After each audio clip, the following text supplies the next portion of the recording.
Today's topic is forgetting, and we will discuss causes of forgetting, kinds of forgetting, etc.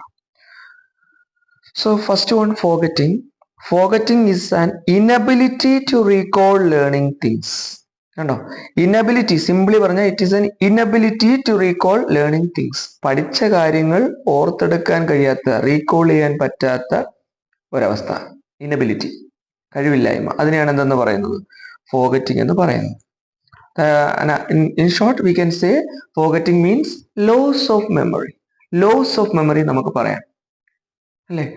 Loss of memory simple ആയിട്ട് നമുക്ക് പറയാം. Forgetting means loss of memory and it shows inability of a person. Forgetting shows inability of a person to retrieve information he or she stored in mind. അവനോ അവളോ മനസ്സിൽ store ചെയ്ത് വെച്ചിരിക്കുന്ന ഒരു information retrieve ചെയ്യാൻ or recall ചെയ്യാൻ പറ്റാത്ത inability. മനസ്സിലാകുന്നുണ്ടോ? It shows inability of a person, ഒരു വ്യക്തിയുടെ inability to retrieve information retrieve ചെയ്യാൻ പറ്റാത്ത അവസ്ഥ. അതെവിടെ? He or she stored in mind, മനസ്സിൽ ഓൾറെഡി സ്റ്റോർ ചെയ്ത് വെച്ചിരിക്കുന്ന ആ ഒരു സംഭവത്തെ, എന്തോ ആകാം, അതിനെ റിട്രീവ് ചെയ്യാൻ പറ്റാത്ത അവസ്ഥയെ നമുക്ക് എന്തെന്ന് പറയാം? ഫോർഗറ്റിംഗ് എന്ന് പറയാം. There are two types forgetting: passive forgetting and active forgetting, or active forgetting and passive forgetting. Active forgetting means what? Deliberate effort to forget something. That is active forgetting. Deliberate effort to forget something. That is active forgetting. മനസ്സിലാവുന്നില്ലേ? നമ്മൾ മനഃപൂർവ്വം മറക്കുന്ന ഒരു സംഭവം, deliberate ആയിട്ട് നമ്മൾ മറക്കുക, മനഃപൂർവ്വം നമ്മൾ എഫോർട്ട് എടുത്ത് മറന്നു പോകാൻ ശ്രമിക്കുന്നു. അങ്ങനെയുള്ള മറവ്, അതിനെയാണ് എന്തെന്ന് പറയുന്നത്? ആക്റ്റീവ് ഫോർഗറ്റിംഗ് എന്ന് പറയുന്നു. സോ അതിനെ വേറൊരു പേരുകളുണ്ട്, മോർബിഡ് ഫോർഗറ്റിംഗ് എന്നും അതിനെ പറയാം. അതായത് deliberate try to forget something. So this may be the result of repression. Repression എന്ന് പറയുന്ന ഒരു സംഗതി നമ്മൾ പഠിച്ചിട്ടുണ്ട് നേരത്തെ, ഫസ്റ്റ് സെമ്മിലൊക്കെ പഠിച്ചിട്ടുണ്ട്. റിപ്രഷൻ, അഡ്ജസ്റ്റ്മെന്റ് മെക്കാനിസത്തിനകത്ത് പഠിച്ചിട്ടുണ്ട്. നമുക്ക് ഇഷ്ടമല്ലാത്ത കാര്യങ്ങളെ നമ്മൾ അൺകോൺഷ്യസ് മൈൻഡിലേക്ക് പുഷ് ചെയ്ത് വിടുന്ന, തള്ളിവിടുന്ന ഒരു ഡിഫൻസ് മെക്കാനിസമാണ് റിപ്രഷൻ.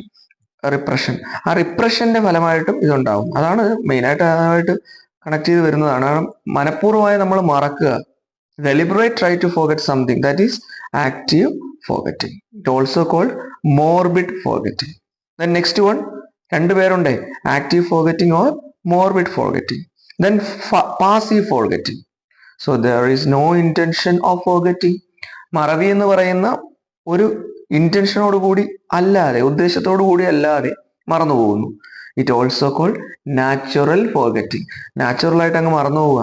മനസ്സിലാവുന്നുണ്ടോ? It occurs with lapse of time in quite normal way without any intention. കണ്ടോ?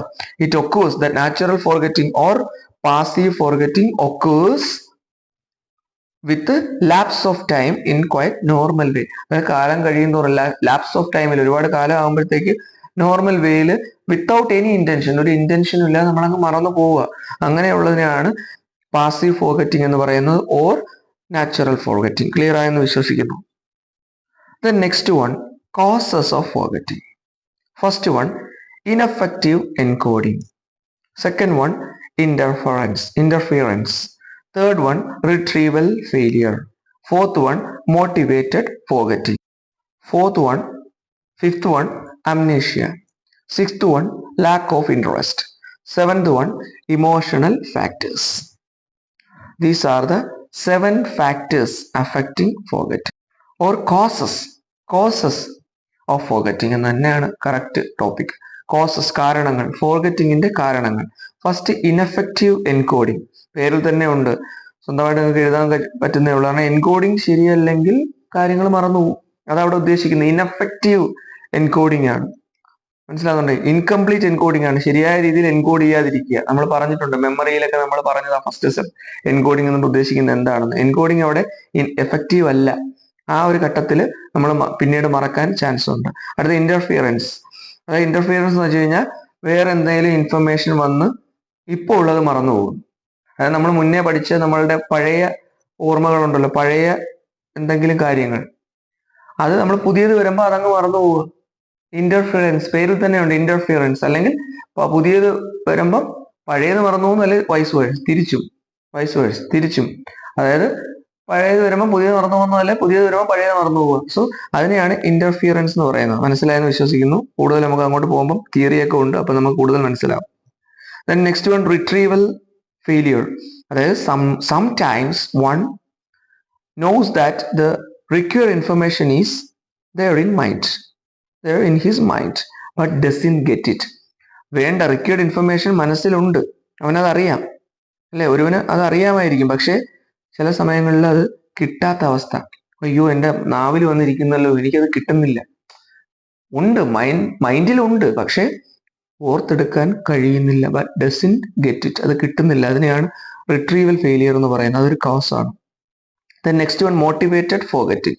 അതായത് റിപ്രഷന്റെ ഒരു സിമിലർ ആയിട്ട് വരും. കാരണം ചിലത് ഓർക്കേണ്ട കാര്യമില്ല, അത് നമ്മൾ മോട്ടിവേറ്റഡ് ആയിക്കൊണ്ട് തന്നെ അങ്ങ് മറക്കും. മോട്ടിവേഷൻ ലഭിച്ചുകൊണ്ട് അല്ലെങ്കിൽ നമ്മൾ തന്നെ മോട്ടിവേറ്റഡ് ആയിക്കൊണ്ട് അങ്ങ് മറന്നു പോവുക മനഃപൂർവ്വം. റിപ്രഷന് പോലെ ഉണ്ട് അല്ലേ. അപ്പം മോട്ടിവേറ്റഡ് ഫോർഗെറ്റിംഗ് അതാണ്. മനസ്സിലാകുന്നുണ്ടോ? വേണ്ടാത്ത കാര്യങ്ങൾ നമ്മൾ അങ്ങ് മറക്കുക, മനഃപൂർവ്വം അങ്ങ് മറക്കുന്ന ഒരു അവസ്ഥ, ആ ഒരു കോസ്, അതും ഫോർഗെറ്റിങ്ങിന്റെ കാരണമാണ്. ദെൻ അംനേഷ്യ, നമ്മൾ പറയേണ്ട കാര്യമില്ലല്ലോ, അത് it is an inability to remember because of the psychological or physiological trauma.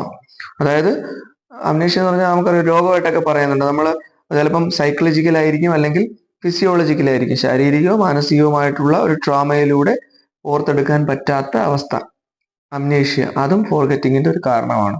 എന്തെങ്കിലും ചിലപ്പം ബ്രെയിനിലൊക്കെ വല്ല ഇഞ്ചുറിയോ ഒക്കെ വന്നു കഴിഞ്ഞാൽ അംനേഷ്യ ഉണ്ടാകാൻ ചാൻസ് ഉണ്ട്. സൈക്കോളജിക്കൽ പ്രോബ്ലം, എന്തെങ്കിലും പ്രശ്നം വന്നു കഴിഞ്ഞാലും, മാനസികമായ പ്രശ്നം വന്നാലും അംനേഷ്യ പോലുള്ള അസുഖങ്ങൾ വരാൻ ചാൻസ് ഉണ്ട്. അതൊരു കോസ് ആണ്. അടുത്ത ലാക്ക് ഓഫ് ഇൻട്രസ്റ്റ്. വേറെ ഒന്നുമില്ല, പേരിൽ തന്നെ ഉണ്ട്, ലാക്ക് ഓഫ് ഇൻട്രസ്റ്റ്. ഇൻട്രസ്റ്റിന്റെ കുറവ്. താല്പര്യം കുറവാണെങ്കിൽ നമ്മൾ ഓർത്തിരിക്കാൻ പറ്റത്തില്ല, അത് മറന്നുപോകും. മനസ്സിലാകുന്നുണ്ടോ? Then last one, emotional factors such as anxiety, tension, etcetera will cause forgetting of information. ഈ പറയുന്ന ഇമോഷണൽ ഫാക്ടേഴ്സ് ആയിട്ടുള്ള ഉത്കണ്ഠ, ആൻസൈറ്റി, അതുപോലെ ടെൻഷനൊക്കെ ഉണ്ടാവുന്നത് will cause forgetting of information. ഒരു ഇൻഫർമേഷൻ ഫോർഗെറ്റ് ചെയ്യാൻ ഒരു കോസ് ആണ്, ഒരു കാരണമാണ്. These are the 7 causes. പിന്നെ യൂസ് ഓഫ് സ്റ്റിമുലൻസ് അറിയാലോ. Wine and other stimulants have detrimental effect on the brain. പറയേണ്ട കാര്യമില്ല. യൂസ് ഓഫ് സ്റ്റിമുലൻസ് കൊണ്ട് ഉദ്ദേശിക്കുന്നത് വൈനും അങ്ങനെയുള്ള ആൽക്കഹോളൊക്കെ ഉണ്ടല്ലോ, ആൽക്കഹോൾ കൺസപ്ഷൻ ഒക്കെയാണ് ഉദ്ദേശിക്കുന്നത്. ആൽക്കഹോൾ കൺസ്യൂം ചെയ്യുമ്പോഴത്തേക്ക് ഒരു ഡെട്രിമെന്റൽ എഫക്റ്റ് ഉണ്ടാകും ബ്രെയിനിൽ. ഡെട്രിമെന്റൽ മീൻസ് ഹാംഫുൾ, ഒരു ഹാനികരമായിട്ടുള്ള, ബ്രെയിനിന് അത് അഫക്റ്റ് ചെയ്യും, ബ്രെയിനിനെ അത് എഫക്റ്റ് ചെയ്യും. അങ്ങനെ ഉണ്ടാകുന്ന മറവി, അതാണ് യൂസ് ഓഫ് സ്റ്റിമുലൻസ് എന്ന് പറയുന്ന ഒരു കാരണവും കൂടെ നോക്കി വെച്ചിരിക്കണം. അതും ഒരു കോസ് ആണ്, അതും കൂടെ നിങ്ങൾ ശ്രദ്ധിക്കുക. ഓക്കെ. പിന്നെ നമ്മൾ ഒരു ഡെഫിനിഷൻ ഉണ്ട്. Definition of forgetting is forgetting is the loss, permanent or temporary, of the ability to recall or recognize something learned earlier. മൺ എന്ന് പറയുന്ന ഒരു ആള് പറഞ്ഞതാണ് കേട്ടോ, മൺ, MUNN. സോ മൺ says forgetting is the loss, permanent or temporary, of the ability to recall or recognize something learned earlier. നല്ലൊരു ഡെഫിനിഷൻ, അത് പഠിച്ചു വെച്ചിരിക്കുക. ഓക്കെ. ഇനി നമ്മൾ പറയേണ്ടത് തിയറീസ് ആണ്. തിയറീസ് വളരെ ഇമ്പോർട്ടൻ്റ് ആയിട്ട് നിങ്ങൾ നോക്കാം, പക്ഷേ ഈസി ആയിട്ട് ഞാൻ പറഞ്ഞു തരാം. There are 5 theories of forgetting. First one, trace decay theory. Trace decay theory. So according to this theory, learning results in neurological changes, leaving certain memory traces or engrams in the brain. വേറൊന്നുമല്ല, നമ്മുടെ ഈ ഒരു theory പറയുന്നത് trace decay എന്ന് വെച്ചാൽ ചെയ്യുക അല്ലെ, trace നശിക്കുന്ന തിയറി. ട്രേസ് എന്ന് വെച്ചാൽ എന്താ? Trace refers to the mental representation or memory of an experience that is stored in the brain. ഒരു ബ്രെയിനിൽ സ്റ്റോർ ചെയ്ത് വെച്ചിരിക്കുന്ന അനുഭവങ്ങളുടെ ഓർമ്മ, അല്ലെങ്കിൽ മെന്റൽ റെപ്രസെന്റേഷൻ, അതിനെയാണ് ട്രേസ് എന്ന് പറയുന്നത്. നമ്മൾ ഓർത്തിരിക്കും നമ്മുടെ അനുഭവങ്ങളും മറ്റു കാര്യങ്ങളും മാനസികമായി മനസ്സിൽ നമ്മൾ ഓർത്തു വെക്കത്തില്ലേ, നമ്മൾ ആ ഓർത്തു വെക്കുന്ന സംഭവത്തിനെയാണ് ട്രേസ് എന്ന് പറയുന്നത്. ബ്രെയിനിൽ ഒരുപാട് ന്യൂറോൺസ് ഉണ്ട്. ഇതൊക്കെ ഈ ന്യൂറോളജിക്കൽ ചേഞ്ച് ആണ് ഈ തിയറി കൊണ്ട് ഉദ്ദേശിക്കുന്നത്. അപ്പം ഈ തിയറി പറയുന്നത് എന്താ? ന്യൂറോളജിക്കൽ ചേഞ്ചസ് ആണ്, living certain memory traces in the brain. അപ്പം ഈ മെമ്മറിയിൽ ഉണ്ടാകുന്ന ഈ മാറ്റം, ഈ ചേഞ്ച്, ആ ചേഞ്ചിലൂടെ മറവി സംഭവിക്കുന്നു. അതാണ് ഈ തിയറി കൊണ്ട് ഉദ്ദേശിക്കുന്നത്. സിമ്പിളായിട്ട് പറഞ്ഞു കഴിഞ്ഞാൽ, with the passage of time, through disuse, these memory traces or learning impressions get weaker and finally fade away.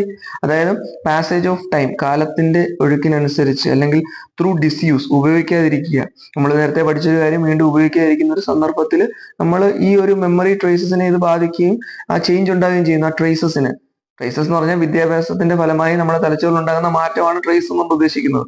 അവിടെ ഒരു വീക്ക് ആവും, ആ ട്രേസ് വീക്ക് ആവും. ഫൈനലി ഫെയ്ഡ് അവേ, അത് ഫെയ്ഡ് അവേ ആവും, മങ്ങിപ്പോവും, ഓർത്തെടുക്കാൻ കഴിയില്ല. അതാണ് ട്രേസ് ഡീകേ തിയറി എന്ന് പറയുന്ന ഫസ്റ്റ് തിയറി. ക്ലിയർ ആയല്ലോ? നെക്സ്റ്റ് നമ്മൾ പറഞ്ഞു, ഒരു കോസസിൽ തന്നെ പറഞ്ഞായിരുന്നു, ഇന്റർഫിയറൻസ് എന്ന് പറഞ്ഞായിരുന്നു അല്ലെ? അതൊരു തിയറിയും കൂടെയാണ്. ഇന്റർഫിയറൻസ് തിയറി എന്നാണ് അതിനെ പറയുന്നത്, ഇന്റർഫിയറൻസ് തിയറി. സോ ഇതെന്താ ഉദ്ദേശിക്കുന്നത്? This theory hold that we forget things because of the interfering effects of things previously learned and returned in our memory with the things of more recent memory. എന്താ പറയുന്നത്? ആ explanation കിട്ടി ചിലപ്പോൾ നിങ്ങൾക്ക് മനസ്സിലാകുന്നില്ലെന്ന് തോന്നും. എന്താ സംഭവം? നമ്മൾ നേരത്തെ പഠിച്ചു വെച്ചിരിക്കുന്ന, നേരത്തെ നമ്മൾ പ്രീവിയസ്ലി ലേൺഡ് ആയിട്ടുള്ള ഒരു തിങ്, മനസ്സിലാവുന്നുണ്ടോ? അത് നമ്മളെ മെമ്മറിയിൽ റിറ്റെയിൻ ചെയ്യുന്നുണ്ട്, നിലനിൽക്കുന്നുണ്ട്. പക്ഷേ നമ്മളിപ്പോൾ റീസെന്റ് ആയിട്ട് നമ്മുടെ മെമ്മറിയിലേക്ക് വേറൊരു കാര്യം വരിക, ഇത് രണ്ടും കൂടെ കൂടിക്കുലരുമ്പോൾ ഒരു ഇന്റർഫിയറൻസ് ഉണ്ടാകും. നമ്മൾ ഒന്നുകിൽ പഴയത് മറന്നു പോവും, അല്ലെങ്കിൽ പുതിയത് മറന്നു പോവും. ആ ഒരു തിയറിയാണ് ഇന്റർഫിയറൻസ് തിയറി. മനസ്സിലാകുന്നുണ്ടോ? നമ്മൾ പഴയ ഒരു കാര്യം പഠിച്ചു വെച്ചിരിക്കുക, പുതിയത് വരുമ്പോഴത്തേക്ക് പഴയതിനെ അങ്ങ് മറന്നു പോവുക. ഇന്റർഫറൻസ്, പേരിൽ തന്നെ ഉണ്ട് ഇന്റർഫറൻസ്. സോ അതാണ് ഇന്റർഫറൻസ് തിയറി എന്ന് പറയുന്നത്. ക്ലിയർ ആയെന്ന് വിശ്വസിക്കുന്നു. നെക്സ്റ്റ് വൺ, അങ്ങനെ സിമ്പിൾ ആയിട്ട് പഠിച്ചു വെച്ചാൽ മതി. Trace decay theory, the interference theory. Next one, the repression theory. അത് നമ്മളൊരു കോഴ്സിൽ തന്നെ പറഞ്ഞതാ, ശരിയല്ലേ? ആ തിയറി ആരാ പുട്ട് ഫോർവേഡ് ചെയ്തത്? ഫ്രൂയിഡ് ആണ്, സിഗ്മണ്ട് ഫ്രൂയിഡ്. സോ അതിനകത്തുള്ളതാ സിഗ്മണ്ട് ഫ്രൂയിഡിന്റെ സൈക്കോ അനലിറ്റിക്കൽ സ്കൂൾ ഓഫ് സൈക്കോളജിക്കകത്തുള്ള ഒരു സംഭവമാണ് റിപ്രഷൻ തിയറി എന്ന് പറയുന്നത്. So this theory was put forward by Sigmund Freud. Clear ആവുന്നുണ്ടോ? റിപ്രഷൻ എന്ന് ഉദ്ദേശിക്കുന്നത് എന്താ? നേരത്തെ പറഞ്ഞു, ഇത് വേറൊന്നുമല്ല. റിപ്രഷൻ തിയറി എന്ന് പറയുന്നത് it is a repression, it is what? It is the unconscious act. കണ്ടോ? Repression is the unconscious act of hiding distressing thoughts, memories or feelings to reduce anxiety. അതായത് നമ്മുടെ ഒരു പർട്ടിക്കുലർ ഇൻഡിവിജ്വല് കണ്ടോ, act of hiding distressing thoughts ആണ്. അതായത് നമ്മളെ ശല്യപ്പെടുത്തുന്ന, നമ്മളെ അലട്ടുന്ന ചിന്തകൾ, ഓർമ്മകൾ, ഫീലിങ്സ്, ഇതെല്ലാം നമ്മൾ എന്ത് ചെയ്യുന്നു? ഹൈഡ് ഔട്ട് ചെയ്യുന്നു. അൺകോൺഷ്യസ് ആയിട്ടുള്ള ഒരു ഏരിയയിലേക്ക്, നമ്മുടെ മനസ്സിന്റെ ഉള്ളറകിൽ എവിടെയെങ്കിലും, അത് ബോധപൂർവം അല്ലാത്തൊരു ഏരിയയിലേക്ക് നമ്മൾ ഓർത്തെടുക്കാൻ ഇഷ്ടപ്പെടുന്നില്ല. അത് റിപ്രഷൻ, പേരിൽ തന്നെ ഉണ്ട്, റിപ്രസ്. മനസ്സിലാവുന്നുണ്ടോ? Hiding that distressing thoughts, memory, for what? For to reduce anxiety. നമ്മുടെ ഉത്കണ്ഠയെ നമ്മൾ റെഡ്യൂസ് ചെയ്യാൻ വേണ്ടി, കുറയ്ക്കാൻ വേണ്ടി നമ്മൾ ഇഷ്ടപ്പെടാത്തൊരു സംഗതി എന്തോ ആകാം. നമ്മൾ ചിലപ്പം ബൈക്കിൽ നിന്ന് വീണു, വണ്ടിയിൽ നിന്ന് വീണതായിരിക്കും, നമ്മൾ ഓർക്കാൻ ഇഷ്ടപ്പെടുന്നില്ല. അത് നമ്മളെ ഉത്കണ്ഠ ഉണ്ടാക്കുന്നതാണ്. അല്ലെങ്കിൽ നമുക്ക് എന്തെങ്കിലും രോഗം വന്നു, അത് നമ്മൾ ഉത്കണ്ഠ ഉണ്ടാക്കുന്നതാണ്. അപ്പൊ നമ്മൾ എന്ത് ചെയ്യുന്നു? അത് ഓർക്കാൻ ഇഷ്ടപ്പെടുന്നില്ല. നമ്മളത് മനസ്സിന്റെ ഏതെങ്കിലും ഒരു അൺകോൺഷ്യസ് ഏരിയയിലേക്ക് തള്ളിവിടുന്നു, പുഷ് ഔട്ട് ചെയ്യുന്നു. ആ ഒരു സംഭവമാണ്. അത് ഹൈഡ് ചെയ്യുന്നു. നമ്മൾ ഓർക്കാൻ ഇഷ്ടപ്പെടാത്തതുകൊണ്ട് അത് ഹൈഡ് ചെയ്ത് വെക്കുകയാണ്, റിപ്രസ് ചെയ്ത് വെക്കുകയാണ്. അതിനെയാണ് റിപ്രഷൻ തിയറി എന്നും ഉദ്ദേശിക്കുന്നത്. ഈ തിയറി അതാണ് പറയുന്നത്. So this kind of ഫോർഗെറ്റ്ഫുൾനെസ് is intentional. വളരെ ഇമ്പോർട്ടന്റ് പോയിന്റ് ആണ്. This is intentional. മനഃപൂർവ്വം അങ്ങനെ ചെയ്യുന്നതാണ് ഈ ഒരു ഫോർഗെറ്റ്ഫുൾനെസ്. ആ തിയറിയാണ് റിപ്രഷൻ തിയറി എന്ന് പറയുന്നത്. ആ സിദ്ധാന്തത്തെയാണ് റിപ്രഷൻ സിദ്ധാന്തം അല്ലെങ്കിൽ റിപ്രഷൻ തിയറി എന്ന് പറയുന്നത്. മനസ്സിലായോ? What is the result of this theory? So we push the painful and unpleasant memories into the unconscious area. അല്ലെ? നമ്മുടെ മനസ്സിന്റെ അൺകോൺഷ്യസ് ഏരിയയിലേക്ക് പുഷ് ചെയ്യുക. അത് പെയിൻഫുൾ ആകാം, അൺപ്ലസന്റ് ആകാം, നമുക്ക് ഇഷ്ടമല്ലാത്തതാകാം. അതിനെയാണ് റിപ്രഷൻ തിയറി എന്ന് ഉദ്ദേശിക്കുന്നത്. സോ അപ്പൊ ഇതിലൂടെ try to avoid what are anxiety. ഇങ്ങനെ നമ്മൾ അതിനെ കുറിച്ച് ബോധർ ചെയ്യാതെ, നമ്മൾ ആൻസൈറ്റി ഒന്നും ഉണ്ടാവാതെ ഇരിക്കാൻ വേണ്ടി ചെയ്യുന്നൊരു സംഭവമാണ്. ആ തിയറിയാണ് റിപ്രഷൻ തിയറി എന്ന് പറയുന്നത്. കോഴ്സസിലും പറയുന്നുണ്ട് റിപ്രഷൻ. ഇത് റിപ്രഷൻ തിയറിയാണ്. അപ്പൊ ആ തിയറി, സിദ്ധാന്തം. ഇനി next one, the retrieval failure theory. So ഇതെന്ന് പറഞ്ഞാൽ വേറെ ഒന്നുമല്ല. According to this theory, reason for the failure in memory retrieval are related to encoding failure. അതായത് നമ്മുടെ എൻകോഡിങ് ഫെയിലിയർ, നമ്മളൊരു സംഗതി, ഒരു ഇൻഫർമേഷൻ എൻകോഡ് ചെയ്യുമ്പോൾ ഉണ്ടാകുന്ന തകരാറ്, അതിലൂടെ നമുക്ക് റിട്രീവൽ ഫെയിലിയർ ആകുന്നു.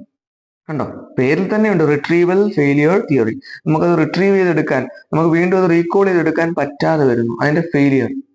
അങ്ങനെ ഉണ്ടാകുന്ന ഒരു ഫോഗറ്റിംഗ്, അതിനെയാണ് എന്തെന്ന് പറയുന്നത് ഈ തിയറിയിലൂടെ ഉദ്ദേശിക്കുന്നത്. റിട്രീവൽ ഫെയിലിയർ തിയറി എന്നാണ് അതിനെ പറയുന്നത്.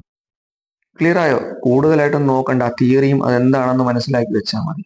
അടുത്തത് the cue dependent theory. Cue എന്ന് പറഞ്ഞാൽ ഒരർത്ഥം ക്ലൂ തന്നെയാണ് കേട്ടോ.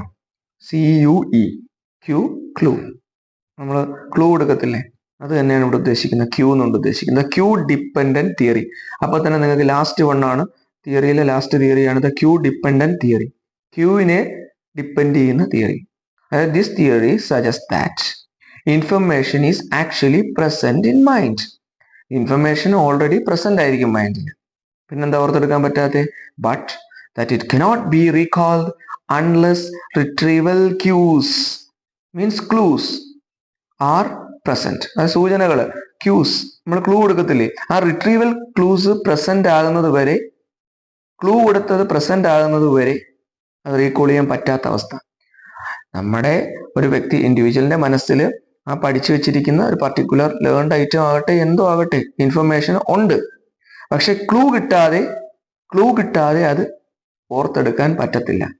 മനസ്സിലാകുന്നുണ്ടോ? ആ തിയറിയാണ് ദ ക്യൂ ഡിപ്പെൻഡന്റ് തിയറി എന്ന് പറയുന്നത്. So cue dependent theory suggest that information is actually present in memory, but that it cannot be recalled, that can't be recalled. ഉണ്ടോ? Cannot be recalled till the retrieval cues are present. Retrieval cues present ആകുന്നത് വരെ, ആരെങ്കിലും ഒരു clue കിട്ടണം, എവിടെന്നെങ്കിലും കിട്ടുന്നതുവരെ അത് ഓർത്തെടുക്കാൻ പറ്റാത്ത അവസ്ഥ, അതിനെയാണ് ക്യൂ ഡിപ്പെൻഡന്റ് എന്നുകൊണ്ട് ഉദ്ദേശിക്കുന്നത്. ആ തിയറിയാണ്, ആ സിദ്ധാന്തമാണ് ക്യൂ ഡിപ്പെൻഡന്റ് തിയറി എന്ന് പറയുന്നത്. മനസ്സിലാവുന്നതോടെ? അപ്പൊ ഇതിനൊരു റിവ്യൂ ഒന്നും ആവശ്യമില്ല, പറയേണ്ട കാര്യമില്ല, സമ്മറൈസ് ചെയ്തിട്ട് പറയേണ്ട കാര്യമില്ല, എല്ലാം ക്ലിയർ ആയി മനസ്സിലായെന്ന് വിശ്വസിക്കുന്നു. 5 തിയറീസും കോസസ് ഓഫ് ഫോഗറ്റിങ്ങും, ഫോഗറ്റിങ്ങിന്റെ ഡെഫിനിഷൻ ഉൾപ്പെടെ, മീനിങ് ഉൾപ്പെടെ, ടൈപ്സ് ഓഫ് ഫോഗറ്റിംഗ് ഉൾപ്പെടെ നമ്മൾ ഡിസ്കസ് ചെയ്തിട്ടുണ്ട്. Thank you very much.